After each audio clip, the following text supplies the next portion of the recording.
Hello everyone, welcome back in your judicial classes, that is AK judicial classes. आप सभी का अपने एके judicial classes में स्वागत है। So guys, today we are going to do in limitation act 1963।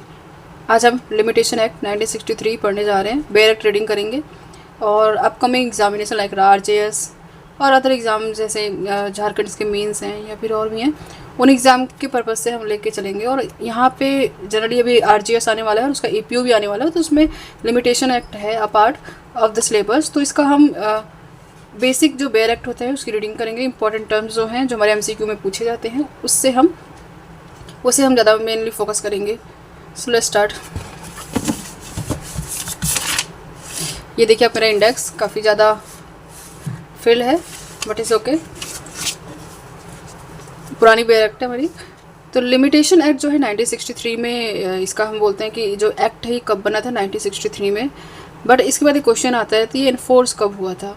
ये enforce 1964 में हुआ था ऑन 1 जनवरी। मैंने यहाँ पे लिखा भी है 1 जनवरी 1964 में ये इन्फोर्समेंट इसकी डेट है। 1 साल के बाद आया था ये। जैसे अभी इन्फोर्समेंट डेट क्या होती है काफ़ी स्टूडेंट को नहीं पता होता है। मोस्टली जो लॉ स्टूडेंट होते हैं, न्यू जो LLB स्टूडेंट होते हैं उनके लिए, तो उनको ये नहीं पता इन्फोर्समेंट डेट क्या होती है। तो आज के टाइम आप एग्जांपल देख सकते हो, जैसे कि हमारे जो BNS आए हैं या फिर जो तीनों बेयर एक्ट्स जो भी चेंज हुए हैं, अमेंड हुए हैं, वो कब का 2023 का बन चुका है, बट अभी तक वो इन्फोर्स नहीं किया गया है। मतलब हमने पढ़ना स्टार्ट नहीं किया है उसे, और ना हमारे एग्ज़ाम में भी आना स्टार्ट हुआ है। वो कब से आएगा? आफ्टर जुलाई से ये लीगली लागू हो जाएगा और सबको उसको पढ़ना पड़ेगा। उसी के ही जो भी प्रोविजंस हैं हमें आगे यूज़ करना पड़ेगा। उसी को हम एनफोर्समेंट डेट कहते हैं। तो जुलाई 1, 2024 हमारा जो होगा, वो जो 3 मेन बेयर एक्ट्स हैं जो भी चेंज हुए हैं उसका हम यूज़ करना स्टार्ट करेंगे, तो वो हमारा एनफोर्समेंट डेट होगा। सेम ऐसी यहाँ पे लिमिटेशन एक्ट बन चुका था, ठीक है, बट ये एनफोर्स कब हुआ? 1964 में 1 जनवरी से। तो फर्स्ट क्वेश्चन यही आता है कि एनफोर्समेंट क्या है, what is the enforcement date of the limitation act 1963। The limitation act, not the Indian limitation, the limitation act 1963 लिखा हुआ है और 1 जनवरी 1964 एनफोर्समेंट डेट है, ठीक है। और ये 3rd report of the law commission है, मैंने यहीं ऊपर लिख दिया है। कुछ कंटेंट जो है वो मैं आपको एक्सप्लेन करती रहूँगी इसमें क्या क्या लिखा हुआ है, अदरवाइज मैं इसमें से नहीं पढ़ाऊँगी आपको। ये मेरा अपना पढ़ने का तरीका था। Let's start. इसमें कितने टोटल हमें ये पता रहना चाहिए, टोटल कितने सेक्शंस हैं। टोटल 32 सेक्शन है, 32 सेक्शंस हैं। और पार्ट कितने हैं? टोटल 5 पार्ट्स हैं, यहाँ पे लिखे हुए हैं। और एक स्केड्यूल है, वो स्केड्यूल जो है 3 डिवीज़न में है। It is divided into 3 part. और बहुत इंपॉर्टेंट है, मेनली वहीं से क्वेश्चंस आते हैं और यहाँ से तो आते ही आते हैं। सेक्शन जो है आर्टिकल्स बोलते हैं यहाँ पे। लिमिटेशन एक्ट में भी आर्टिकल यूज टर्म करा जाता है, नॉट सेक्शन। यहाँ पे मैं सेक्शन अगर बोलती हूँ तो आप समझ रही है आर्टिकल के बारे में बात की जा रही है यहाँ पे। तो फर्स्ट क्या बोलते हैं, फर्स्ट आर्टिकल क्या बोलते हैं? फर्स्ट सबसे पहले हमें ये पता रहना चाहिए ये कंसोलिडेटेड है कि नहीं है। ये क्वेश्चन पूछते हैं हमारे MCQ में आता है। The act is consolidate and amend the law, और या अमेंड द लॉ डायरेक्टली है, वहाँ से स्टार्टिंग है। कहाँ से स्टार्टिंग है? तो ये हम कंसोलिडेट वर्ड को मोस्टली रिलेट करते हैं कि CPC हो, CRPC हो, इन सब से रिलेट कर लेते हैं। बट यहाँ पे भी एक कीवर्ड ही कंसोलिडेटेड है। ये कंसोलिडेटेड एक्ट है ये, और अगर ज़रूरत पड़े हम इसको अमेंड भी कर सकते हैं, ठीक है। अपने आप में सफिशेंट है, सारे जितने भी लिमिटेशन है इसी के अंदर ही है, बट अगर ज़रूरत पड़े हम इसको अमेंड भी कर सकते हैं। तो पहले ये हमें टर्म याद होना चाहिए। नेक्स्ट है हमारा, ये ज़रूरत नहीं है कि 14th year of Republic day था, क्योंकि आप काउंट करोगे 1963 जब से कॉन्स्टिट्यूशन हो रहा है, इंडिपेंडेंस है, तो वहाँ से ये 1950 से, तो यहाँ पे अपने आप ही 14 ईयर हो जाएगा। उसको हमें देखने की जरूरत नहीं है। जब से हमारा कॉन्स्टिट्यूशन इस्टेब्लिश हुआ तब से हम काउंट करते हैं, इंडिपेंडेंस से नहीं। पार्ट फर्स्ट है, प्रिलिमिनरी के बारे में बात करते हैं। उसमें हम फर्स्ट हमारा जो है आर्टिकल वो है short title extend and commitment. This act may be called, आपको मैं क्लियर दिख रहा होगा I think. This act may be called the limitation act. यहाँ पे मे वर्ड यूज़ किया हुआ है। ये मे जो है बस यूज़ ही किया हुआ है, अदरवाइज़ ये ऐसा नहीं है कि इसका नाम चेंज कर सकते हो आप। इसको कहा गया नॉर्मली, सेल नहीं यूज़ किया गया, मे बी कॉल्ड लिखा हुआ है। इट एक्ट, इसको नॉर्मली सिंपल रीडिंग करनी है, जनरल रीडिंग करनी है। दिस एक्ट में be called a limitation act. It extend to whole India. ये पहले लिखा था कि except the state of Jammu and Kashmir. आज के टाइम ये नहीं है, ठीक है। आज के टाइम क्या है, सिर्फ इतना अप्लाई होगा। It extend to whole India. कहाँ पे एक्सटेंड होता है ये? होल इंडिया में। ये प्रोविज़न नहीं है, इसको हम अभी से कट कर देते हैं, ठीक है। It extend to whole India, पूरे इंडिया में लागू होता है आज के टाइम। अभी हमारा जो अमेंडमेंट हुआ 2019 का, उसके बाद से।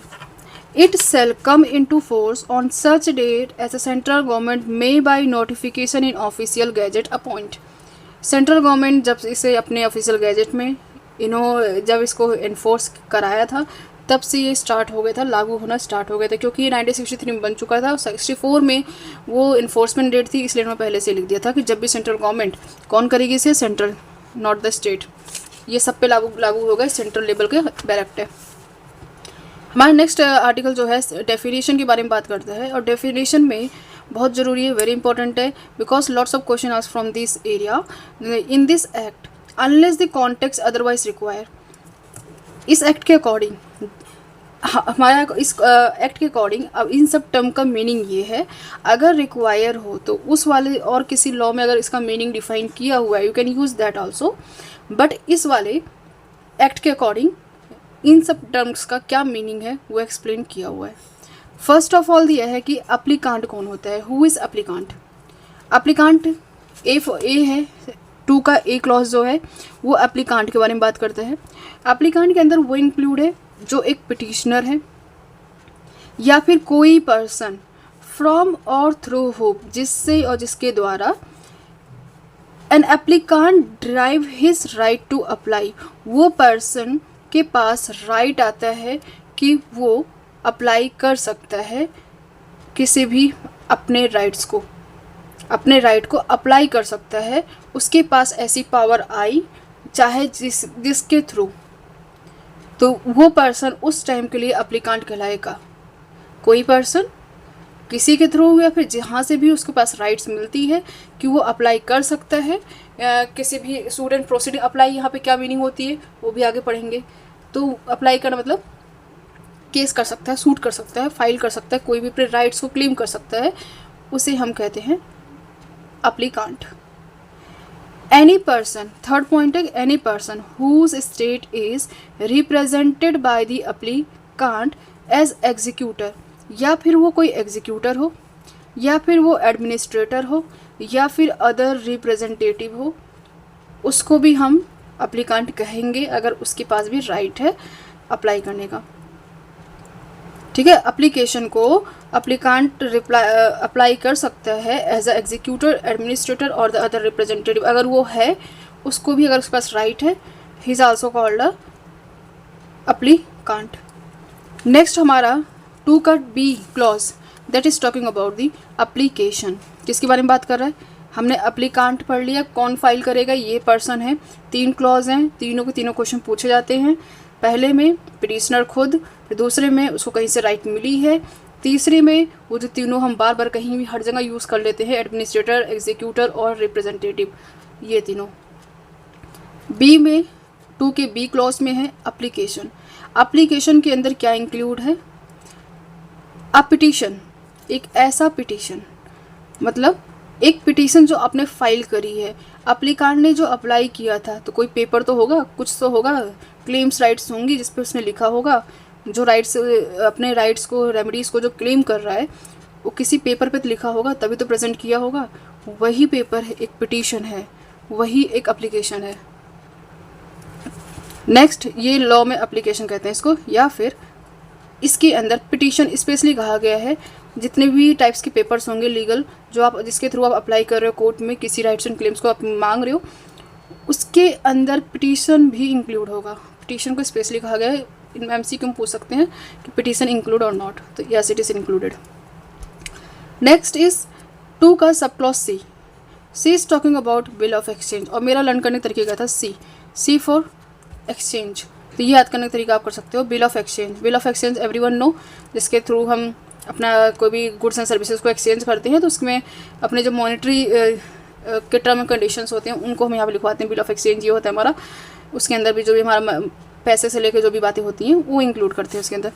तो एक रिसिप्ट है ये। बिल ऑफ एक्सचेंज जो है उसके अंदर क्या इंक्लूड है? हर चीज़ तो इंक्लूड होगा, जो भी मॉनेटरी का मेन जो इसका होता है बिल ऑफ एक्सचेंज, जो भी चीज़ें होती होंगी हो गया, बट उसमें साथ में उन्होंने स्पेशली बोल रखा है इसके अंदर और भी चीज़ें इंक्लूड हैं। क्या इंक्लूड है? हुंडी एंड चेक।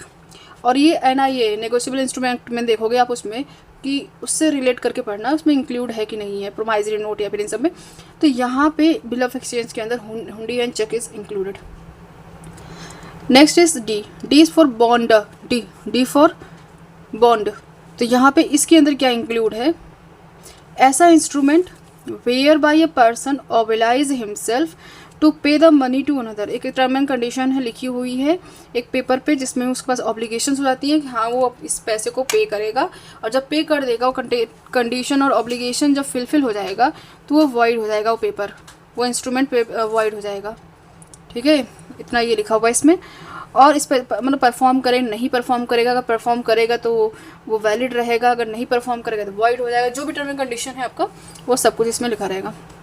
वो बॉन्ड होता है जैसे कि बेल बॉन्ड होता है वैसे ही। डिफेंडेंट, ई में क्या है हमारा, डिफेंडेंट।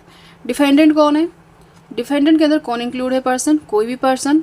ये भी डेफिनेशन, ये वाली डेफिनेशन दोनों पूछ ली जाती है।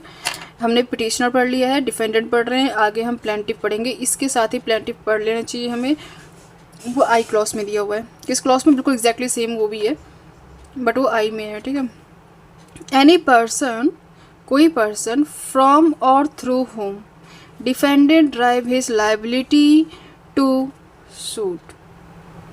ठीक है, इसके में लाइबिलिटी है और यहाँ पे क्या था, राइट टू अप्लाई था। और पिटिशनर में क्या होगा वो भी हम पढ़ लेते हैं साथ में। इसके पास हु हैव राइट टू स्यू, देखो ये डिफरेंस है। प्लेंटिफ के पास क्या है, राइट टू स्यू है, और डिफेंडेंट के पास है लाइबिलिटी टू बी सूड। ठीक है, any person whose estate is represented by defendant as executor. अब ये लाइन देखो एग्जैक्टली सेम लिखा हुआ है जो हमने एप्लीकांट में पढ़ा था।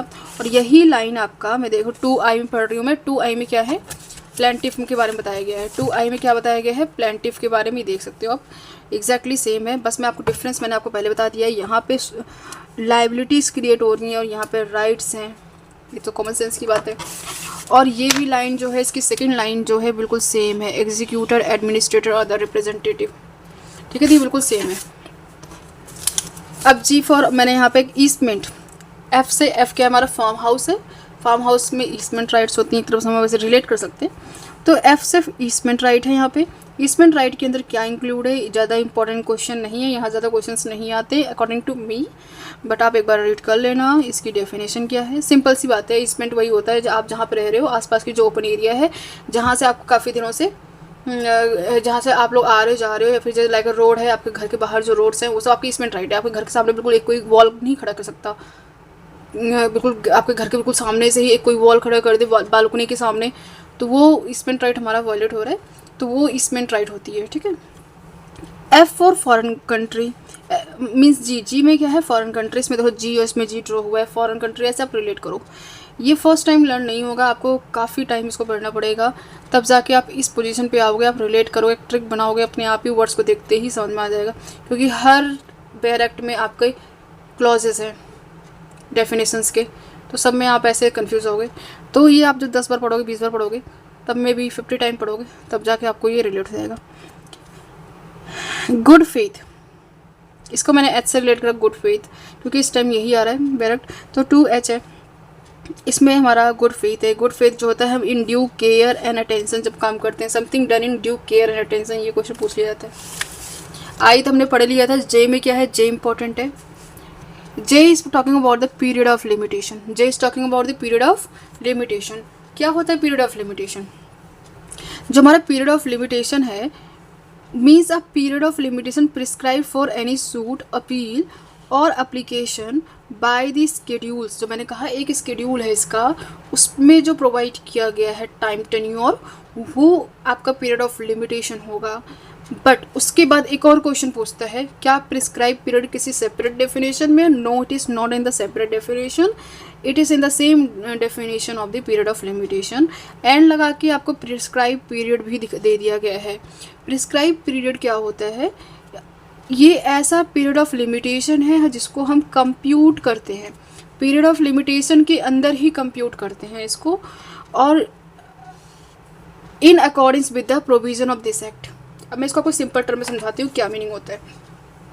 सब जैसे प्रिस्क्राइब पीरियड होता है, पीरियड ऑफ लिमिटेशन होता है आपका 3 ईयर है सपोज, अब आप उसमें जब भी आप कोई प्लेन फाइल कर रहे हो या फिर कोई डिक्री ले रहे हो, आप कुछ भी कर रहे हो, उसमें आपको जो कुछ टाइम्स जो हमारा, अगर हम इस बेयर एक्ट को पढ़ेंगे आगे, इसमें दिया हुआ है कहीं कहाँ पे हम कंप्यूटेशन सेक्शन आर्टिकल 12 से स्टार्ट करेंगे, हम कंप्यूट कैसे कर रहे हैं, हम कौन कौन से टाइम में कौन कौन से पीरियड्स हैं जो हमारे एक्स्ट्रा लग गए हैं इन गुड फेथ या फिर due any diligence any reason, जो आपका एक्स्ट्रा टाइम लग गए हैं। कोर्ट भी मानती है, लॉ भी मानता है, हाँ ये एक्स्ट्रा टाइम है और इसको इन गुड फेथ इसको आप रिमूव कर सकते हो। उसके बाद जो टाइम बचा वो टाइम आपका क्या होगा, प्रिस्क्राइब पीरियड। ठीक है, तो वो जैसे कि आपका आप यहाँ से आपको कहीं जाना है और बीच में मेट्रो ख़राब हो गई या फिर आपका कुछ ऑर्डर कुछ ख़राब हो गया, तो उसकी वजह से जो टाइम आपका चला गया और आप पहुँचने के बाद वहाँ पे देखते हो कि आप लेट हो चुके हो, तो उस टाइम आपको उतना टाइम दे दिया जाएगा। वो तो हम आगे पढ़ेंगे कि उसको कैसे ऐड करना है, कैसे नहीं ऐड करना है। तो जो टाइम आपका एक्स्ट्रा वेस्ट हुआ इन गुड फेथ, आपकी गलती नहीं थी, रैंडम चीज़ था, तो वो चीज़ें आपका एक्सक्लूड कर दिया जाएगा। वही है हमारा कंप्यूटेशन। ओके, तो हमने ये पढ़ लिया। प्रोमाइजरी नोट क्या होता है, के में आएंगे हम, प्रोमाइजरी नोट आएगा। अभी प्रोमाइजरी नोट जो है ना, एक तो promissory note, bill of exchange, bond, ये सारी चीज़ें जो टर्म्स हैं, ये NIA भी आ रहा है हमारा, नेगोशिएबल इंस्ट्रूमेंट एक्ट भी आ रहा है RGS में, तो वहाँ से कंफ्यूज करने के लिए पूछ सकते हैं क्या ये सेक्शन 3 में डिफाइन किया है NIA के, क्या ये सेक्शन 2 में डिफाइन किया हुआ है लिमिटेशन एक्ट के, या फिर SRA में डिफाइन, या फिर इंडियन कॉन्ट्रैक्ट एक्ट में डिफाइन किया है।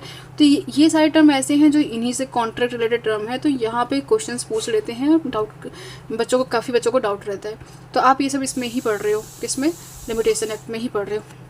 Promissory note means any instrument whereby a maker engage absolutely to pay the specific sum of money to another at the time therein limited or demand or at a site। मतलब जब भी उसको time कहा गया देगा उस time, जब demand करेगा, जब वो भी उसमें जितना उसमें लिखा गया है, मेंशन किया गया, जो भी पर्टिकुलर टाइम पीरियड दिया गया वो बताया गया है, उसे हम प्रोमाइजरी नोट कहते हैं। सिंपल एक इंस्ट्रूमेंट है, इट इज़ आल्सो इंस्ट्रूमेंट। और जो हमने यहाँ पे पढ़ा था बिल ऑफ एक्सचेंज या फिर इसमें एक इंस्ट्रूमेंट है। नेक्स्ट हमारा, बस इसमें आपको सेक्शन क्लॉज याद रखना है कि के क्लॉज में है। ओके, पीके प्रोमाइजरी और के से के क्लॉज में है, पीके आप मूवी देखे होगे। और जे के बाद एल आएगा। एल में क्या है हमारा, सूट आया। क्या आया, suit. Suit does not include, अब देखो इसमें ये नॉट वाले क्वेश्चन है, ये क्वेश्चन पूछेंगे, does the suit include appeal और अप्लीकेशन। नो, क्यों नहीं इंक्लूड है, क्वेश्चन कर सकते हो आपकी, क्यों नहीं इंक्लूड है, इसलिए इंक्लूड नहीं है, शॉर्ट पीरियड ऑफ टाइम के लिए होते हैं। अब सूट एक लंबे टाइम के लिए होता है, उसका एक लंबा टाइम पीरियड होता है, काफ़ी लंबे टाइम तक के लिए चलता है। अपील एक लॉन्ग टाइम नहीं है। नेक्स्ट एम में क्या है, टॉट है। एम में क्या है, टॉट। टॉट में टॉट क्या है, अब इसका आपको याद करने का मैं तरीका बताती हूँ। टॉटम, आपने टॉट में जब पढ़ा था टॉटम क्या होता है, ये भी पढ़ा होगा आपने LLB में। तो टॉटम का मीनिंग होता है कोई भी सिविल रॉन्ग, ठीक है, सिविल रॉन्ग होना चाहिए, और which is not exclusively the breach of contract और breach of trust.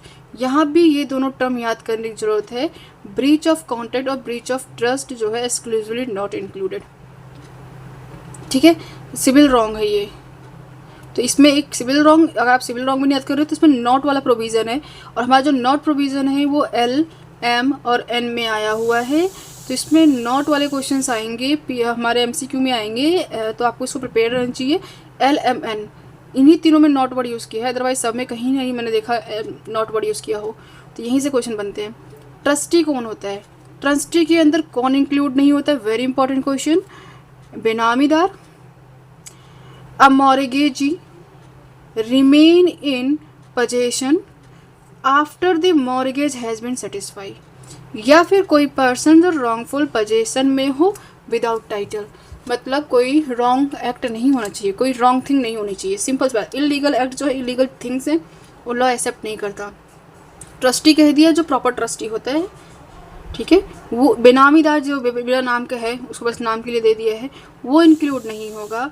Mortgagee include नहीं होगा, और कौन नहीं इंक्लूड होगा, जो रॉन्गफुल पोजेशन में है। मॉर्गेजी कौन इंक्लूड, जो जिसको हमने पैसा दे दिया फिर भी वो मेरी प्रॉपर्टी वापस नहीं कर रहा है, या फिर जिसका जो रॉन्गफुल पोजेशन में है, मैं प्रॉफिट करके कर रह रहा है, तो वो इसमें इंक्लूड नहीं होगा।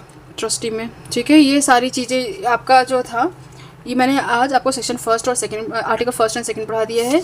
इसके अंदर एक कमेंट में जो या इस वाली बुक में मोस्टली दिया रहता है, यूनिवर्सल के कमेंट दिए रहते हैं। कमेंट्स में काफ़ी अच्छे क्वेश्चंस पूछ लिए जाते हैं।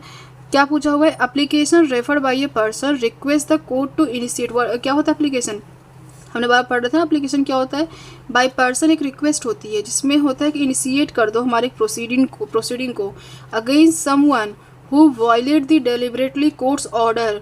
ठीक है, can not be said to be application, can not be said to be application. अगर आपने किसी एप्लीकेशन को लगाया है किसी भी कंटेम्प्ट प्रोसीडिंग को स्टार्ट करने के लिए, किसी ने लॉ को फॉलो नहीं किया है उसके खिलाफ, तो उसके खिलाफ जो आपने रिक्वेस्ट की है कोर्ट से इन मिड, तो वो आपका एप्लीकेशन नहीं कहलाएगा। सेक्शन 3 में जो एप्लीकेशन वर्ड यूज़ किया गया है उसके according it is not called a application. ठीक है, ये आपका लिखा हुआ है इस्लामुद्दीन वर्सेस उमेश चंद्र तिवारी में लिखा हुआ है। इसके बाद हम अभी से नेक्स्ट वीडियो मेरी जो होगी पार्ट सेकंड होगी, limitation of suit appeal and application. इसके बारे में हम काफ़ी डिटेल में पढ़ेंगे अच्छे से। ठीक है, एक एक पॉइंट्स को पढ़ेंगे, 2-3 बार इस वीडियो को देखिए तो आपको ये समझ में आएगा। हर एक पॉइंट मैंने जितने भी अंडरलाइन किए यही क्वेश्चनिंग है। पूरा लिमिटेशन एक्ट कहीं ना कहीं क्वेश्चन बहुत इंपॉर्टेंट है अपने आप में। अगर आप कंटिन्यू करना चाहते हो वीडियो देखिए, मैं सारा कंप्लीट करा दूँगी 2 दिन में। Okay guys, bye. Please do like and subscribe.